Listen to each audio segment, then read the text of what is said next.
Salut, et je suis Régis Atemengue.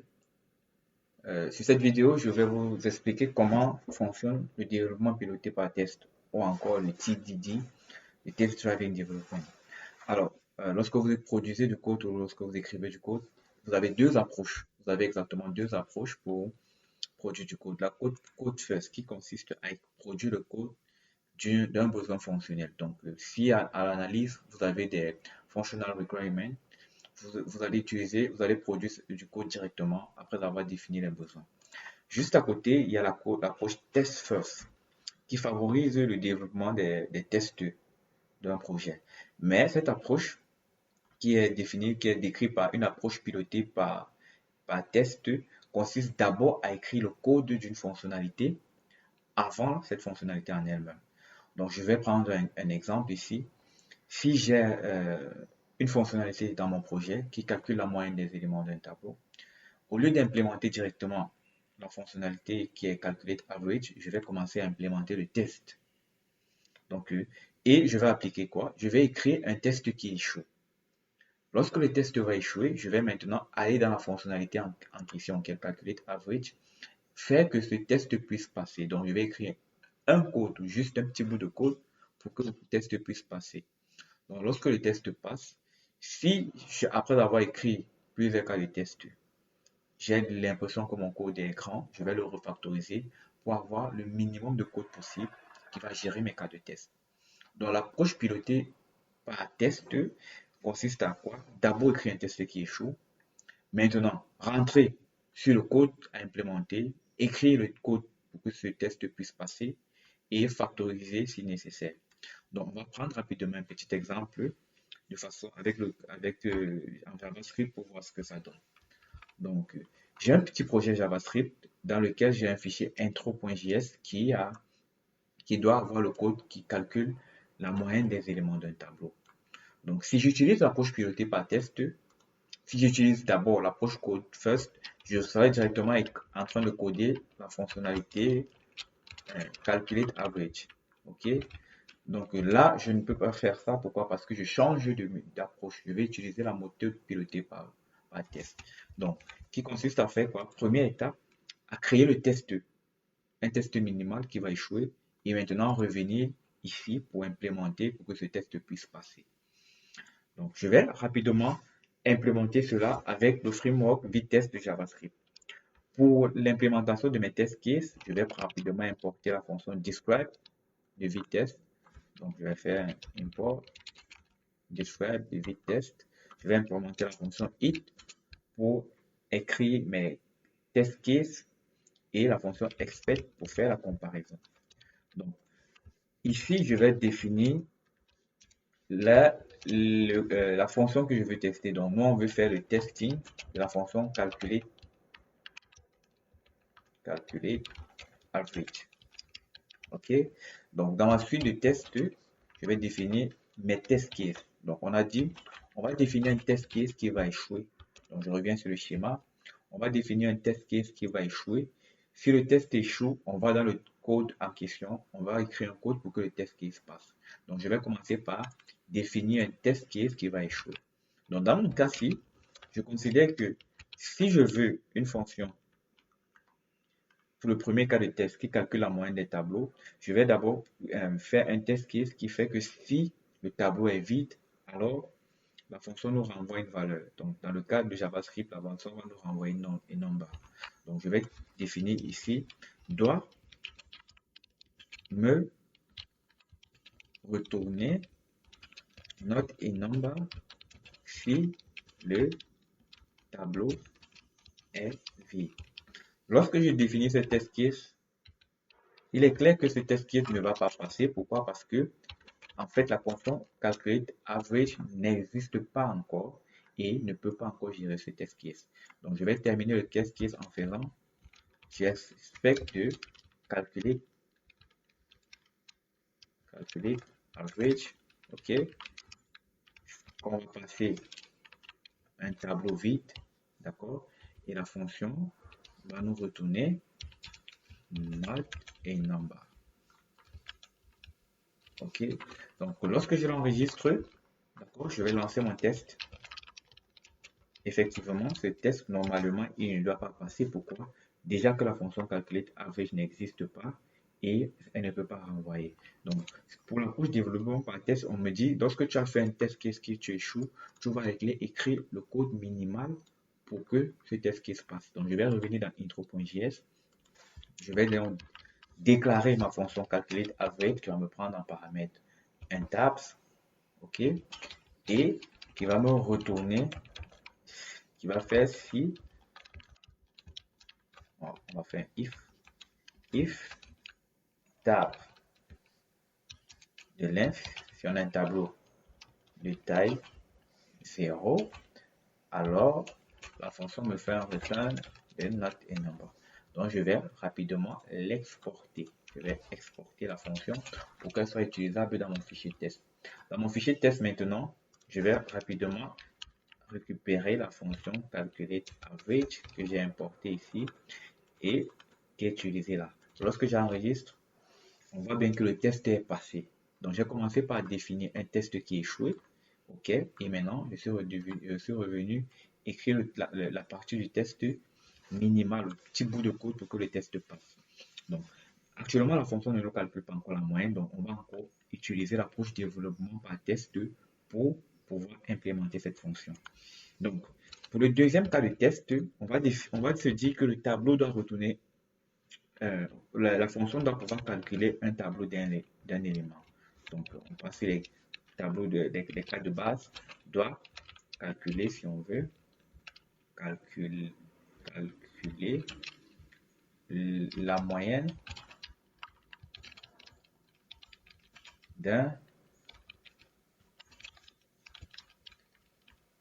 tableau de taille 1. OK? Donc, lorsque j'ai la moyenne d'un tableau de taille 1, dans le test case, on va dire ceci. Si on envoie un tableau, par exemple, d'un élément, la moyenne de ce tableau, c'est toujours cet élément-là. Donc, je vais écrire le test, d'accord? Calculate average d'un tableau, par exemple, de un élément, et cet élément, c'est 2. Normalement, la fonction devait nous retourner 2, cet élément en question. Donc, je vais l'enregistrer.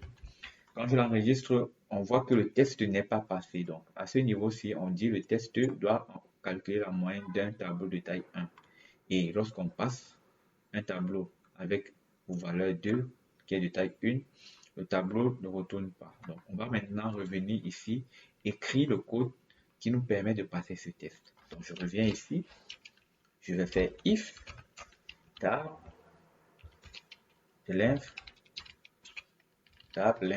égale à 1, d'accord? Alors, je retourne tab de 0. Donc, je retourne l'élément en question. Vu que tableau, c'est la taille 0.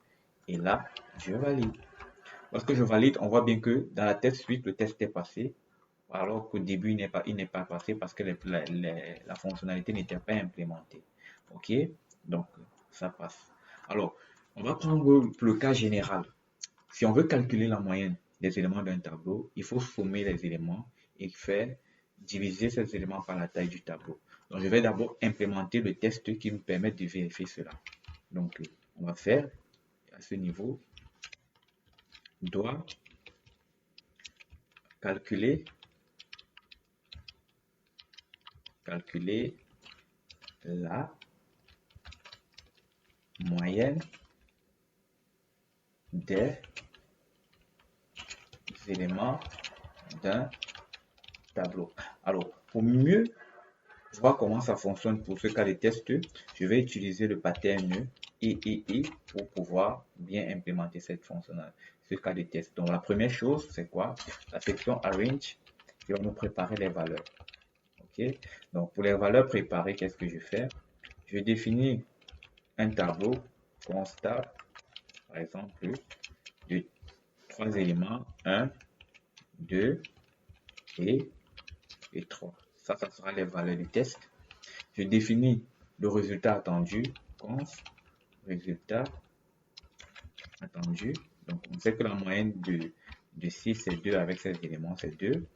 Et maintenant, à la section add, on utilise le système à tester. Notre système à tester, c'est cette fonction-ci. Donc, je vais faire ici, calculer average de table. D'accord? Vu que la fonction doit nous retourner un résultat, ok, je vais mettre ce résultat dans le résultat du test. Donc, on va faire résultat test. Il va prendre ceci, ok? Donc, à la fonction ACEP, pardon, on va comparer le résultat attendu et le résultat du test. Donc, la section ACEP, je vais faire expect de résultat attendu est égal, on va dire to be,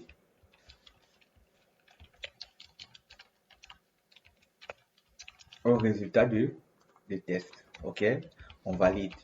On voit que dans ce cas-ci, on s'attend à ce qu'on a 2, mais on a undefined, justement parce que le test a été implémenté, mais le code qui gère ce test n'existe pas.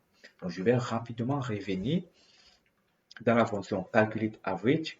Ok, je vais implémenter le code pour passer ce test. Donc, on va dire, on est sur le cas où n est supérieur à 1. Donc, qu'est-ce qu'on fait?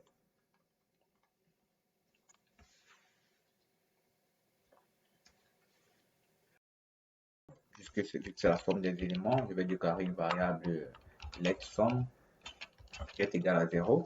Ok, je vais dans cette somme-ci, je vais rapidement sommer les éléments de mon tableau en utilisant soit un for each, soit un tabs. Donc ici on va faire tabs de reduce. Ok, le reduce va prendre l'accumulateur et la valeur courante. Ok, ça va sommer l'accumulateur plus la valeur courante. Et comme valeur initiale, on a 0. D'accord? Donc, on va plutôt faire le let ici pour éviter ceci. D'accord? À ce niveau, on va faire le return de somme